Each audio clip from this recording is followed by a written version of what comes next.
Hi, I'm Martin Rady, and I'm the tutor for Crown Church and Estates, and I'm making this little video really as a test. So I'm going to see whether I can stick it up on YouTube and you can watch it there. I'm not sure how easy that's going to be. I've watched some tutorials and it seems to be straightforward, but as you'll all be aware, nothing ever works properly. Anyway, if you are seeing this, I'm pleased that you are. How do you do? And I'm sorry that it's such a miserable time at the moment. In my view, completely unnecessary. I think we should be going and enjoying ourselves in the normal fashion so that you young people can get herd immunity and people like me can go off to care homes and die. And I think that would be the reasonable way to go about this. Anyway, we're stuck with this. And here we go. And since I'm at home, I'm going to just smoke. I smoke these things. Let me give you a recommendation. If you are a smoker, these are IQOS, IQOS. I used to smoke 60 cigarettes a day, and I shifted to these electronic cigarettes within an hour. And I now much prefer them to the real thing, and it has probably saved my life. Anyway. Welcome to Crown Church and Estates in Central Europe, and let's start off with some definitions, shall we? I want to say very briefly what we mean by Central Europe in the understanding of this course, because Central Europe can be many different things to many different people, and I'm not going to argue about what Central Europe is whether it's some sort of kingdom of the spirit, as somebody said, whether it's full of highly intelligent people, whether it's the region of Europe that's defined by Jews and gypsies. I'm not interested in that. I'm not prepared even to have an argument about it, because I've had too many arguments about it for too long. Central Europe, as this course conceives it, and it is understood for the purposes of this course, are the Habsburg territories in Central Europe. The Habsburg territories. They are roughly today where Austria is, most importantly, where Hungary is, and Hungary in the period up to the beginning of the 20th century was much larger than it is today. It was 3 times the size, and Hungary includes Transylvania, which is now Western Romania, Croatia, which has become an independent state in the last 30 years, Slovakia, which was northern Hungary. These are the areas that belong to Hungary, and on top of that we'll be looking at Bohemia, the Bohemian lands, which include Moravia, eastern Bohemia, which was part of the Bohemian crown.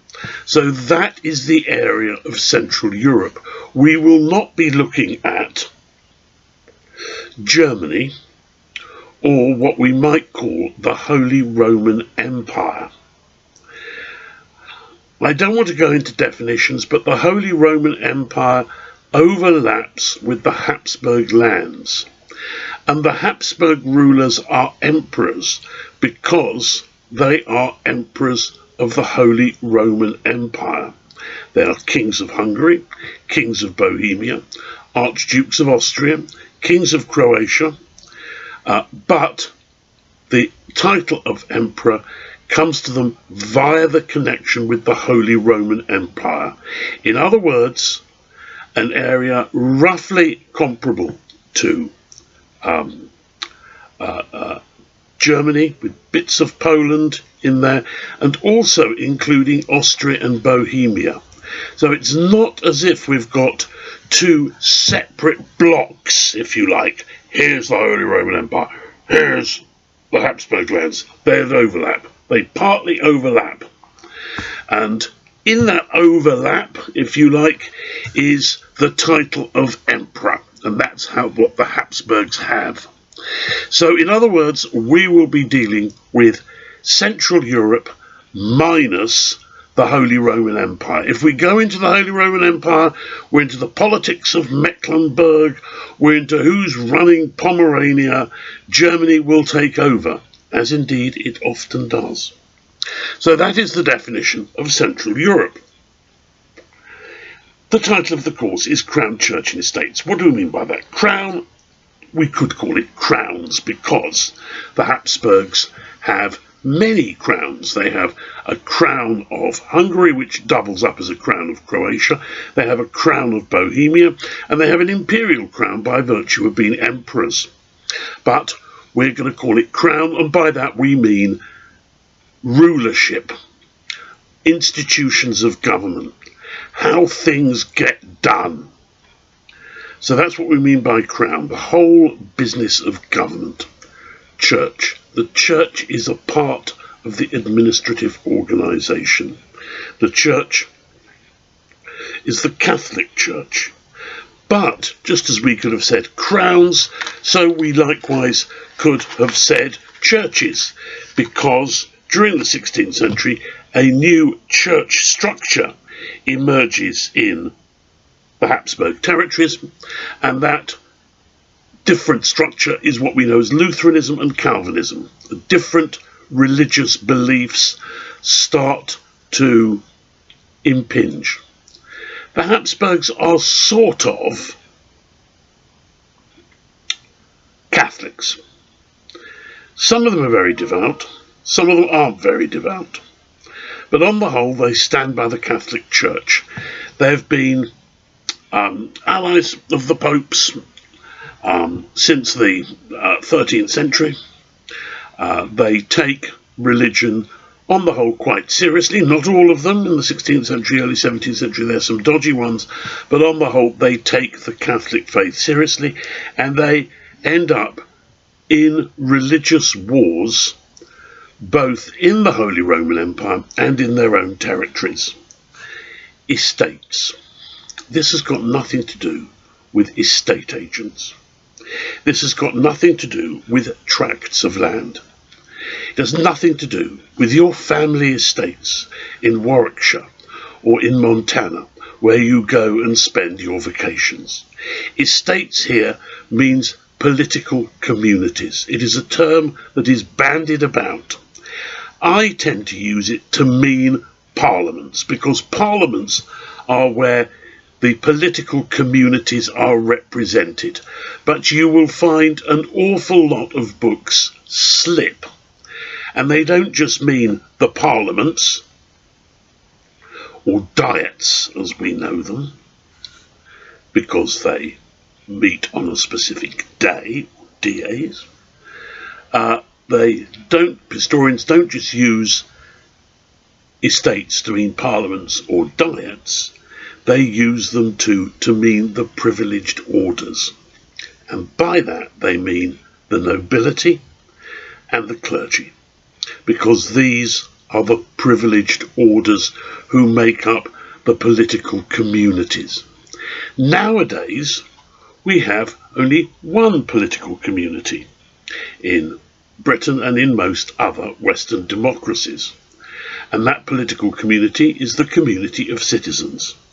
We are dealing with a hierarchical and differentiated society where different groups have different rights. Some are entitled to attend the diet, but most aren't. And the average peasant, for want of a better word, really they're farmers, often small subsistence farmers. These don't have political representation, certainly not at the high level. We'll come on to the complexities of that later on during this course. Now, this is a quite different type of political construction to any that you've come across in the modern period. And one of the important things for you to do is to get out of your head the sort of things, the sort of terms that make sense in the modern period. I don't even like using the term state. I mean, what type of state are we talking about? A federal state like America? Nothing like it. A confederate state like Switzerland? Nothing like it. So we can't use the word state. We can't use words like federal or confederate. I mean, these are just meaningless terms. This is a political complex. That's probably the best way of looking at it, a political complex. There's no single system of laws, there's no single system of citizenship, there's no single body of nobility. All of these are different, they'll differ from place to place. So in other words, we're not dealing with anything uniform, we're dealing with a very uneven political structure. Nation doesn't really make much sense. When people talk about the nation in the 16th and 17th century, they normally mean the nobility. When they talk about the Hungarian nation, they talk about the Hungarian gentry. And a Hungarian would be horrified if you suggested that a peasant might have anything to do with him. There will occasionally be stirrings of something such as we would call nationalism. But normally it's, how would one say it? It's not about who you are as who you aren't. People are anti an identity rather than embracing an identity. So, for instance, Czechs hate Germans, and Czechs like nothing better than to cut off the noses of Germans. It's a tremendously amusing hobby, which you might try. It's called rhinectomy, I think. And they cut off the noses of Germans because they're Germans. And because they speak a language which translated is Nemci, which in Czech means the dumb ones, because they don't understand Czech. They don't really have a sense of Czech identity, but they have a sense of not being German identity. And that's what we'll find throughout this time, is that people have anti-identities rather than pro-identities. And the other thing to avoid is to make a fetish of centralisation. This again is a typical 19th century idea. The nation is a 19th century idea. The state as we have it is a 19th century idea. And the idea of centralisation is a 19th century idea too. That it's good to be centralised.